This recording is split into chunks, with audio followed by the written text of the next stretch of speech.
ओम नमः शिवाय। अगर श्राद्ध न करें तो क्या होता है? पितृदोष की असली कहानी और उपाय। दोस्तों, क्या आपने कभी रात के सन्नाटे में अपने पूर्वजों को सपने में देखा है? उनकी आंखों में एक अनकही पीड़ा, फटे पुराने वस्त्र और हाथों में जैसे कोई मूक अपेक्षा हो। क्या आपके जीवन में बार बार आने वाली परेशानियां, चाहे वह स्वास्थ्य संबंधित हो, धन का नुकसान हो, या परिवार में कलह हो, या संतान के सुख में बाधा हो, कहीं आपके पितरों की असंतुष्ट आत्माओं से तो नहीं जुड़ी हुई है? दोस्तों, हिंदू शास्त्रों में खास करके गरुड़ पुराण, विष्णु पुराण और महाभारत में यह स्पष्ट लिखा है कि हमारे पूर्वज मृत्यु के बाद भी हमसे एक सूक्ष्म रिश्ता रखते हैं। दोस्तों, यदि हम उन्हें श्राद्ध और तर्पण से तृप्त नहीं करते तो उनकी आत्माएं भटकती हैं और हमारे जीवन में पितृदोष के रूप में कष्ट लाती हैं। आज मैं आपको एक ऐसी कथा सुनाने जा रहा हूं जो न केवल आपके रोंगटे खड़े कर देगी, बल्कि आपको यह भी सिखाएगी कि कैसे सरल उपायों से आप अपने घर में शांति और समृद्धि ला सकते हैं। दोस्तों, यह कथा प्राचीन काल की है, काशी की पवित्र नगरी से, और इसके साथ हम पुराणों की सच्चाइयों को भी जानेंगे। तो चलिए डूबते हैं इस कहानी की गहराइयों में।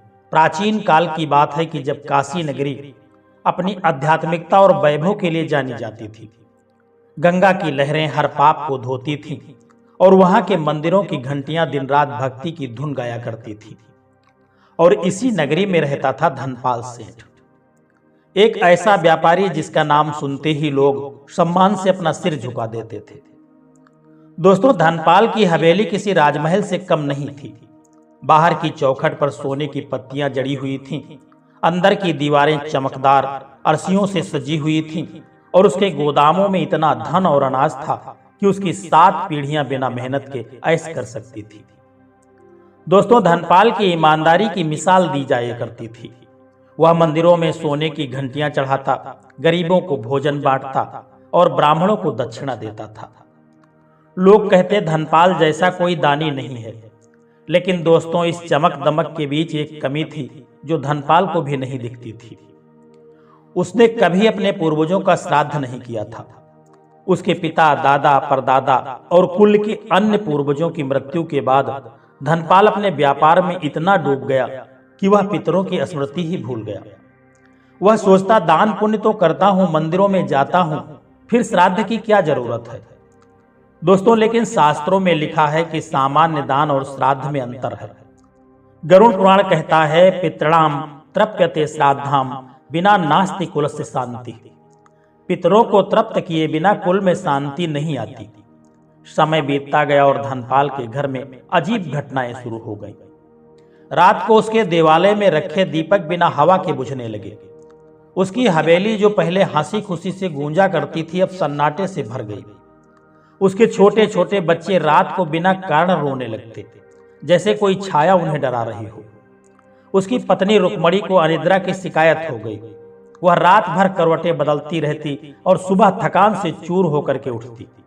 धनपाल का व्यापार जो कभी आसमान छुआ करता था, अब डूबने लगा था।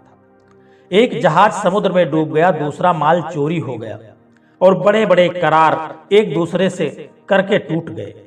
धनपाल ने सोचा, शायद कोई शत्रु तंत्र मंत्र कर रहा है। उसने वैद्यों को बुलाया, तांत्रिकों से पूजा करवाई, ज्योतिषियों से कुंडली दिखाई, लेकिन कोई निदान नहीं मिला। हर कोई कहता सब ठीक दिखता है, लेकिन कहीं कोई गहरा दोष तो नहीं है। धनपाल का मन बोझिल हो गया। वह रात को सो नहीं पाता था। फिर एक रात उसे एक ऐसा सपना आया जिसने उसके होश उड़ा दिए। सपने में वह एक सुनसान जगह पर खड़ा हुआ था। वह उसके पूर्वज, पिता, दादा, परदादा खड़े हुए थे। उनके कपड़े फटे हुए, चेहरे पीले और आंखों में गहरी पीड़ा थी। उनके हाथ खाली थे और उनकी आवाज जैसे कानों में गूंज रही हो। वे कह रहे थे कि धनपाल, तू धन से समृद्ध है, लेकिन हमारी आत्माएं भूखी प्यासी भटक रही हैं। तूने हमें याद तक नहीं किया, श्राद्ध नहीं किया, तर्पण नहीं अर्पित किया। हम प्रेत योनि में फंसे हैं। तेरे घर की शांति तब तक नहीं लौटेगी जब तक तू हमें तृप्त नहीं करेगा। धनपाल पसीने से तरबतर होकर के जागा। उसका दिल जोर जोर से धड़क रहा था। वह समझ गया कि यह कोई साधारण सपना नहीं, यह एक चेतावनी थी। और सुबह होते ही वह काशी के सबसे विद्वान पंडित सोमदेव के पास जाकर के पहुंच गया। दोस्तों, सोमदेव ने वेद पुराण और शास्त्रों का गहन अध्ययन किया था। वह धनपाल की बात को सुनकर के गंभीर हो गया। धनपाल, यह सपना नहीं है, पितृदोष का संकेत है। उन्होंने कहा कि गरुड़ पुराण में भगवान विष्णु ने गरुड़ से कहा है कि यदि पितरों का श्राद्ध और तर्पण न हो तो उनकी आत्माएं अधूरी रह जाती हैं और वे भटकती हैं और अपने वंशजों के जीवन में रोग, संकट और अशांति लाती हैं। पंडित जी ने आगे समझाया, पितृदोष केवल कर्मकांड की कमी से नहीं बल्कि भाव की कमी से भी होता है।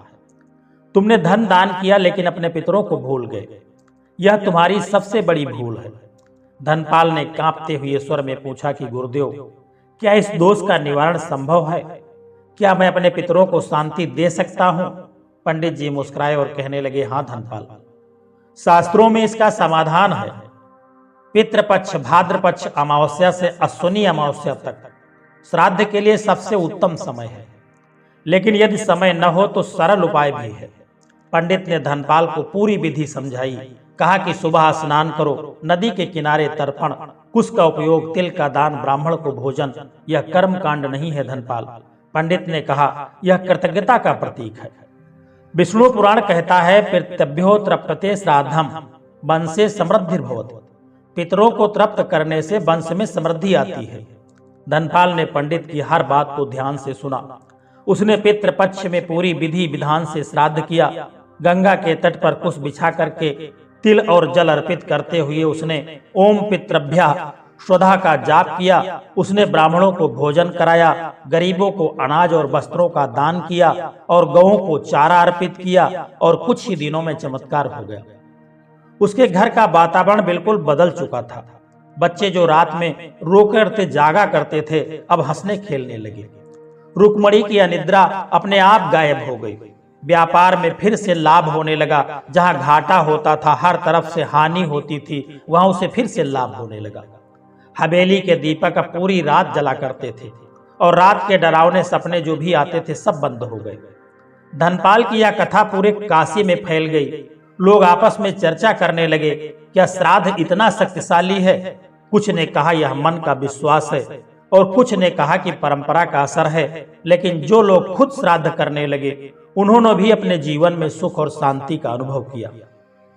दोस्तों, पौराणिक प्रमाण और अन्य कथाएं भी इस संबंध में हैं। कर्ण, बभ्रुवाहन और रत्ना की कहानियां। दोस्तों, धनपाल की कथा कोई काल्पनिक कथा नहीं है। यह गरुड़ पुराण, विष्णु पुराण और महाभारत से प्रेरित है। चलिए अब कुछ शास्त्रीय कथाएं सुनाते हैं हम आपको, जो पितृदोष और श्राद्ध के महत्व को स्पष्ट करती हैं। कर्ण की कथा महाभारत और गरुड़ पुराण से। महाभारत के महान दानवीर कर्ण को कौन नहीं जानता है। वह सूर्य का पुत्र था और अपनी उदारता के लिए विख्यात था। उसने जीवन भर सोना, चांदी और गायें दान की, लेकिन अपने पितरों का श्राद्ध करना भूल गया। गरुड़ पुराण में वर्णित है कि मृत्यु के बाद जब कर्ण स्वर्ग लोक में पहुंचा तो उसे प्रवेश नहीं मिला। यमराज ने कहा कि कर्ण, तूने भौतिक दान तो बहुत किया, लेकिन पितरों को तर्पण नहीं दिया, इसलिए तेरी आत्मा प्रेत योनि में भटकेगी। कर्ण ने विनती की और यमराज ने उसे 15 दिनों के लिए पृथ्वी पर लौटने की अनुमति दे दी। कर्ण ने पितृपक्ष में गंगा के तट पर तर्पण किया, ब्राह्मणों को भोजन कराया और कौओं को तिल चावल अर्पित किया। तब उसकी आत्मा को शांति मिली और उसके वंशजों के कष्ट, जो व्यापार में हानि और संतान बाधा के रूप में थे, सब दूर हो गए। दोस्तों, यह कथा सिखाती है कि सामान्य दान और श्राद्ध में अंतर है। पितरों को केवल अन्न नहीं बल्कि स्मृति और सम्मान चाहिए। राजा बभ्रुवाहन और प्रेत की कथा है गरुड़ पुराण से। राजा बभ्रुवाहन की गरुड़ पुराण में बताया गया है कि बभ्रुवाहन एक बार जंगल में शिकार खेलने के लिए गए। वहां उन्हें एक प्रेत मिला जिसने कहा कि मैं तेरा पूर्वज हूं, तेरे पिता ने मेरा श्राद्ध नहीं किया इसलिए मैं भटक रहा हूं। तेरे राज्य में सूखा और महामारी इसलिए है। बभ्रुवाहन में तुरंत पंडित बुलाए और श्राद्ध किया। गंगा तट पर तिल जल अर्पित किया और ब्राह्मणों को दान किया। परिणाम स्वरूप उनके राज्य में बरसात हुई, फसलें फिर से लहलाने लगी और राज्य की समृद्धि जो खोई हुई थी वह वापस लौट आई। दोस्तों, यह कथा बताती है कि पितृदोष का प्रभाव पूरे कुल पर पड़ता है। अब मैं आपको एक और कथा सुनाता हूं। गांव की एक साधारण गृहिणी जिसका नाम था रत्ना। रत्ना एक मध्यम वर्गीय परिवार से थी जो एक छोटे से गांव में रहा करती थी। उसके जीवन में अचानक मुश्किलें शुरू हो गई। उसे संतान नहीं हो रही थी। उसका पति बार बार बीमार पड़ता था और खेती का उत्पादन हर साल कम होता जा रहा था। गांव के बुजुर्गों ने कहा कि शायद तुम्हारे पितर नाराज हैं। रत्ना ने अपनी दादी से पूछा तो दादी ने एक पुराना किस्सा सुनाया। उसने परदादा ने एक गरीब किसान से जमीन छीन ली थी और उसे न्याय नहीं दिया था। मृत्यु के बाद भी उस अन्याय का प्रायश्चित नहीं हुआ। रत्ना ने पंडित को बुलाया और श्राद्ध किया। उसने न केवल पारंपरिक तर्पण किया बल्कि उस किसान के परिवार को भी दान दिया और उनकी मदद का वचन दिया। दोस्तों, कुछ महीनों के बाद चमत्कार हुआ। रत्ना को संतान हुई, उसके पति का स्वास्थ्य ठीक हुआ और खेती फिर से हरी भरी हो गई। यह कथा हमें सिखाती है कि पितृदोष कभी कभी पुराने अन्याय से भी उत्पन्न होता है और प्रायश्चित से शांति मिलती है। शास्त्रीय संदर्भ गरुड़ पुराण के प्रेत कल्प में लिखा है, एन पितृणाम स्मरणम न भवति तस्य कुलस्य फलम पाशविकम भवति। जिनके पितरों का स्मरण नहीं होता उनका कुल अशांत और पशु जैसा हो जाता है। विष्णु पुराण कहता है, पितृभ्यो तृप्यते श्राद्धम वंशे समृद्धि भवति। पितरों को तृप्त करने से वंश में समृद्धि आती है। महाभारत के अनुशासन पर्व में कई उदाहरण हैं जहां यज्ञ और तर्पण से पितरों की शांति हुई है। पंडित सोमदेव ने धनपाल से कहा, पितर केवल अन्न नहीं चाहते, वे चाहते हैं कि समृद्धि, स्मृति, सम्मान और उस रिश्ते की पुष्टि कि तुम उनके वंशज हो। जब तुम जल अर्पित करते हो, उस पर तिल रख करके ओम पितृभ्या स्वाहा कहते हो, तो यह भाव की शक्ति है जो उन तक पहुंचती है। पितृदोष के लक्षण जो होते हैं उनको हम कैसे पहचाने? तो दोस्तों, पितृदोष कोई सामान्य बात नहीं है। यह एक ऐसा दोष है जो पीढ़ी दर पीढ़ी चलता है। गरुड़ पुराण और ज्योतिष शास्त्रों में इसके स्पष्ट लक्षण बताए गए हैं, जैसे अचानक और बार बार बीमारियां, परिवार में बच्चे या बड़े बिना कारण बीमार पड़ते हों, जैसे धनपाल के बच्चे रात को रोया करते थे। आर्थिक हानि, व्यापार में घाटा, धन का नुकसान, ऋण का बढ़ना। गरुड़ पुराण कहता है, पितरों की उपेक्षा से धन दिशाहीन हो जाता है। संतान में बाधा, बच्चों का न होना या बच्चों का बार बार अस्वस्थ रहना। विष्णु पुराण में वंश विनाश का भय भी बताया गया है। पारिवारिक कलह, घर में अविश्वास, झगड़े और अशांति जैसे रत्ना के घर में हुआ। सपनों में पूर्वज क्रोधित या दुखी दिखाई देना, कुछ मांगते हुए दिखाई देना, अन्य संकट जैसे अचानक दुर्घटनाएं, कानूनी मामले या धन हानि। यदि ये लक्षण दिखाई दें तो ज्योतिषी से कुंडली जांचें। सूर्य राहु की युति या नवम भाव में दोष पितृदोष का कारण हो सकता है। यह दोष 7 पीढ़ियों तक प्रभाव डाल सकता है, लेकिन उपायों से इसे दूर भी किया जा सकता है। पितृदोष निवारण के उपाय भी हैं, शास्त्रीय और सरल। दोस्तों, अब सबसे जरूरी हिस्सा पितृदोष के उपाय है। पंडित सोमदेव ने धनपाल को बताया कि वह गरुड़ पुराण और विष्णु पुराण से लिया गया है। विधिवत श्राद्ध और तर्पण पितृपक्ष में पंडित से करवाएं। यदि समय न हो तो अमावस्या पर खुद करें। गंगा के तट पर कुश बिछा करके तिल जल अर्पित करें। ओम पितृभ्यः शुद्धा। दैनिक उपाय, रोज सुबह गंगा जल में तिल मिला करके अर्पित करें। ओम पितृभ्यः शुद्धा का 108 बार जाप करें। दोस्तों, अमावस्या पर दान कौवों को तिल चावल अर्पित करें। शास्त्रों में कौवे को पितरों का प्रतीक माना गया है। ब्राह्मण और गरीब दान, अनाज, वस्त्र और भोजन का दान करें। गरुड़ पुराण कहता है कि इससे पितर तृप्त होते हैं। गौ सेवा और तुलसी पूजा, गाय को चारा दें, तुलसी की सेवा करें, यह पितरों को सुख देता है। यदि पुराने विवाद हो, जैसे रत्ना की कहानी में, तो प्रायश्चित पूजा करवाएं। मंत्र जाप ओम नमो भगवते वासुदेवाय का 108 बार रोज जाप करें। पीपल वृक्ष को जल अर्पित करें। नारायण नागबली की पूजा करवाएं। गंभीर पितृदोष के लिए यह विशेष पूजा करवाएं। यदि आर्थिक तंगी हो तो छोटे दान से शुरू करें। कौवों को भोजन, किसी अनाथ को रोटी। विष्णु पुराण कहता है कि सच्ची श्रद्धा से पितर प्रसन्न होते हैं। अब सुनिए श्राद्ध की पूरी विधि, जैसा पंडित ने धनपाल को बताया था। स्नान और शुद्धता, सुबह शुद्ध स्नान करें, स्वच्छ वस्त्र पहने, नदी के किनारे या घर के पवित्र आंगन में कुश बिछाएं। गंगा जल, तिल, चावल, पान, अग्निकुंड, ब्राह्मणों के लिए भोजन तैयार करवाएं। हाथ जोड़ करके पूर्वजों का स्मरण करें, उनकी सेवाओं का आदर करें। जल में तिल मिला करके ओम पितृभ्यः शुद्धा बोलते हुए कुश पर बहाएं।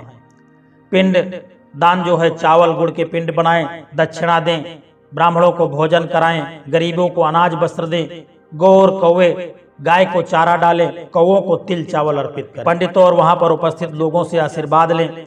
यह विधि गरुड़ पुराण से है। भाव से करें, क्योंकि शास्त्र कहते हैं कि बिना भाव के रस्में अधूरी होती हैं। दोस्तों, अब इस कथा को सुनने के बाद आपके मन में कुछ सवाल होंगे, जैसे कोई कहता है कि विदेश में कैसे श्राद्ध करें, तो ऑनलाइन पंडित के माध्यम से या स्थानीय मंदिर में गंगा जल भेज करके यह किया जा सकता है। यह भी प्रश्न किसी लोगों का होता है, क्या केवल बेटा ही श्राद्ध कर सकता है? तो ऐसा नहीं है, परिवार का कोई भी सदस्य भाव के साथ कर सकता है। बहुत से लोग यह पूछते हैं कि यदि श्राद्ध न कर पाए तो क्या होगा? तो इसमें चिंता करने की कोई बात नहीं है। छोटे दान, जल अर्पण और तिल से तृप्ति दी जा सकती है। और यदि यह भी बात आती है क्या 3 बार श्राद्ध जरूरी है? कुछ परंपराएं कहती हैं, लेकिन श्रद्धा मुख्य है। एक बार भी प्रभावी पितृदोष कितनी पीढ़ियों तक, 7 पीढ़ियों तक, लेकिन उपाय से दूर हो सकता है। दोस्तों, अब प्रश्न यह उठता है, क्या हर समस्या पितृदोष है? नहीं, लेकिन लगातार बाधाएं हों तो ज्योतिषी से जांच करवाएं। निष्कर्ष और प्रेरणा दोस्तों, धनपाल, कर्ण और रत्ना की कथाएं हमें सिखाती हैं कि श्राद्ध केवल रस्म नहीं है, बल्कि हमारे पूर्वजों से जुड़ाव का पुल है। गरुड़ पुराण कहता है, पितरों का सम्मान करो, उनकी त्रुटियों का प्रायश्चित करो और उनकी स्मृति को जीवित रखो। यह हमारी संस्कृति का सबसे बड़ा पाठ है। आज ही निर्णय लें, अपने पितरों का स्मरण करें। एक छोटा सा कदम जैसे अमावस्या पर तिल जल अर्पित करना आपके जीवन में शांति ला सकता है। आपकी सभी पीढ़ियों पर शांति बनी रहे। जय श्री कृष्णा, राधे राधे। दोस्तों, यदि यह वीडियो आपको पसंद आया है तो इस वीडियो को लाइक शेयर करें और चैनल को सब्सक्राइब करने की भी कृपा कर दें। जय श्री कृष्णा, राधे राधे।